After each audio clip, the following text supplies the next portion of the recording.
Thank you, Ambassador Sheffer, for those words. And thank you, Dixon, for your beautiful and heartfelt speech. You are an amazing executive director, and we're lucky to have you in your role. It is a joy to have so many of you who have contributed to our success here with us tonight. Though I am the board chair, my plan of naming each and every one of you who have ever contributed to our work was very quickly nixed by my colleagues who believe that you would all like to go home sometime tonight. I do want to thank a couple of people by name, however. Jerry Gray was our founder. He's out of the country today, but he and Ralph Steinhardt. Ralph, would you stand or wave? Ralph.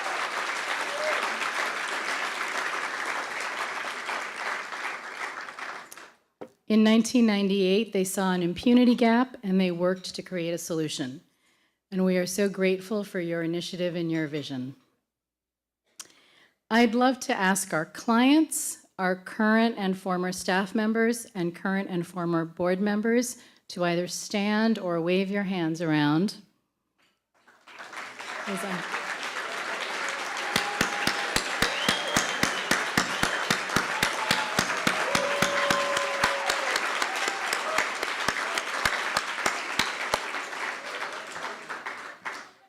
I can't name all of you, but I do want to quickly acknowledge 3 folks as representatives of you all.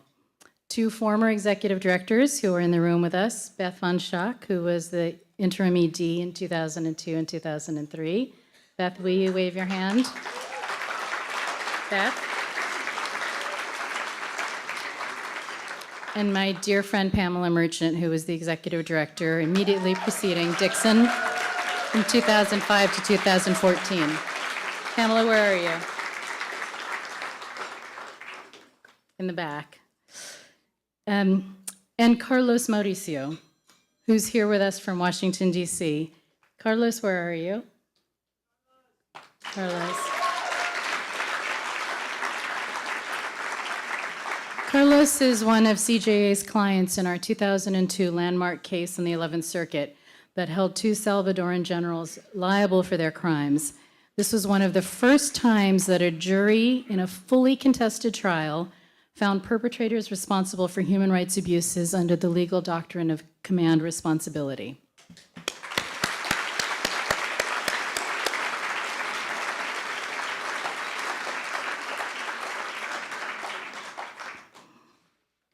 And one of the best things about this evening is that we share it with our many brave clients who are here to celebrate with us, including Zenaida Velásquez Rodriguez. Zenaida, would you join me on stage, please?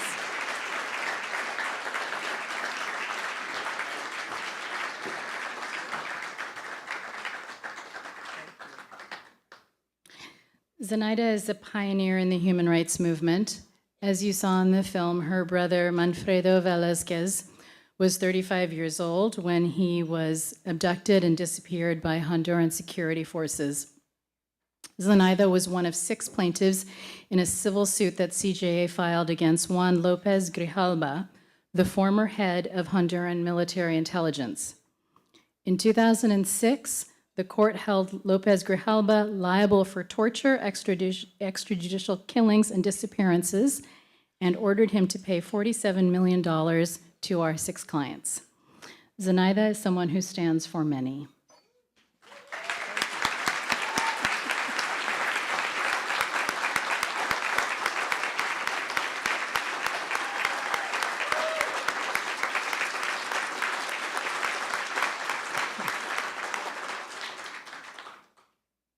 Thank you, Farah. Thank you, everyone, and good evening. Happy International Women's Day.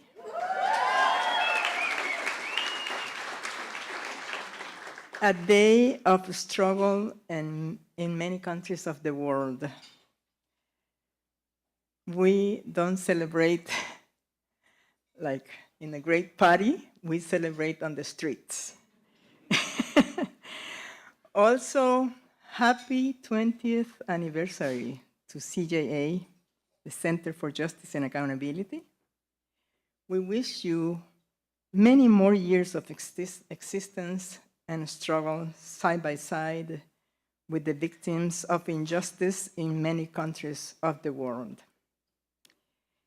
It is hard to compress into 2 minutes a lifetime of fighting for justice.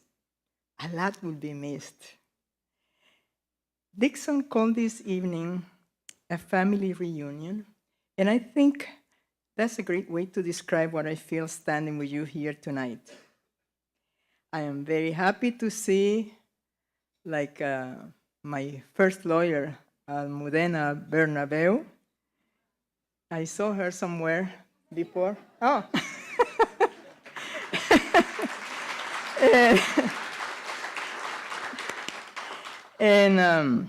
So Almudena, Sandy Colliver, Beth Van Skak,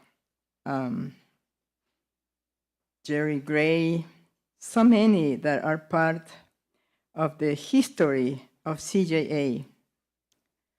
Sandy, Jerry, so many of you opened the CJA trenches to have the institution that it is today. The Center for Justice and Accountability supported me as I sought justice for the murder and disappearance of my brother Manfredo Velásquez.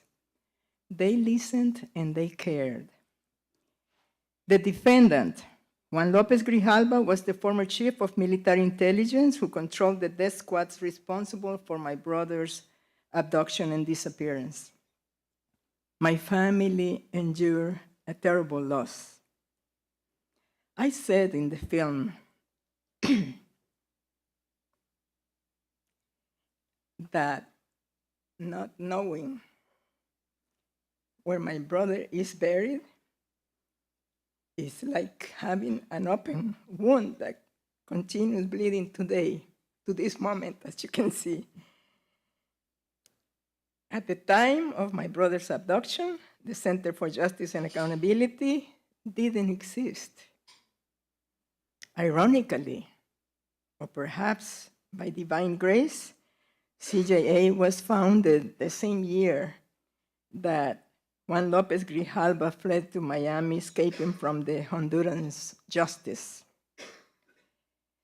Many war criminals tried to find safe haven in the United States, but what they ignored is that the heavenly country also has a law that permits that institutions like CJA and its very committed lawyers track them down using, as a legal reference, the Alien Tort Claim Act and the Torture Victims Protection Act, which permit this type of legal suits.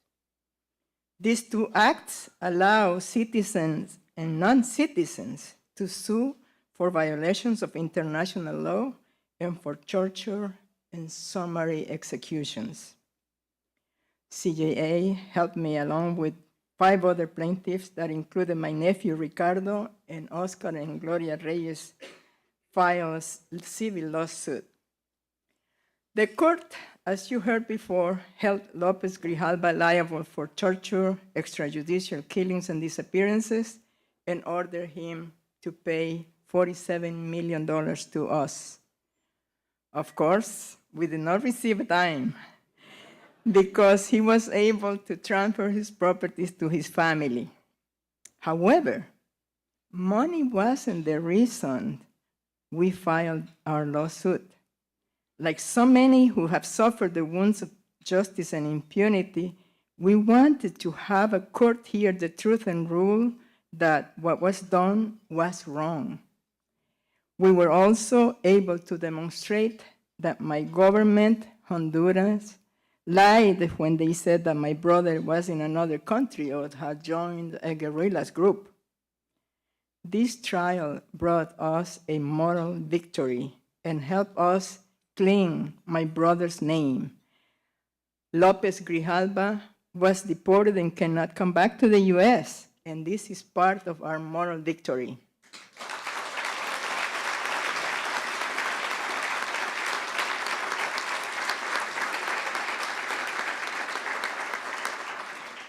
CJA provided me the support I needed to take a criminal to trial and to win the case. During the process, CJA supported me, guided me, and helped me achieve a degree of justice and accountability I never thought I would see in this country. Thanks to the struggle and fight as family members of the disappeared, we were able to fight to have rules that crimes against humanity would never prescribe. Organizations like CJA and we, the victims, say to the criminals not only from Latin America, but also to the criminals from Asia, Africa, many other islands, we tell them, you will no longer hide from justice. If you come to hide in Florida or another state, we will find you and we will get you before a court.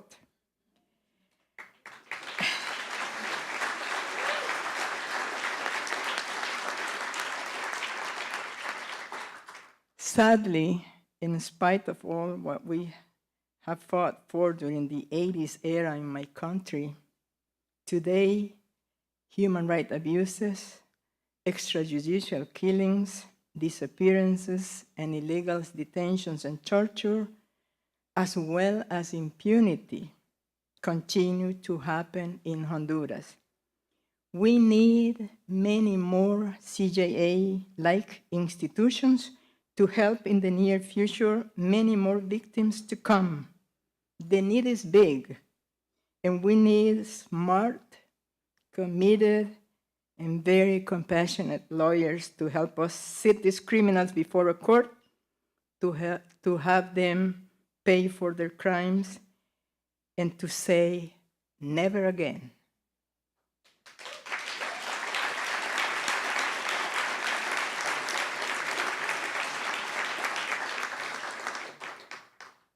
Berta Cáceres is alive, and the fight continues. In Spanish is Berta Cáceres vive y la lucha sigue.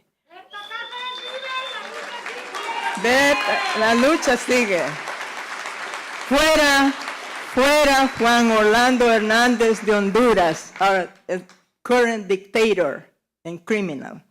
One day, with CJA help, we will find him guilty. Thank you so much.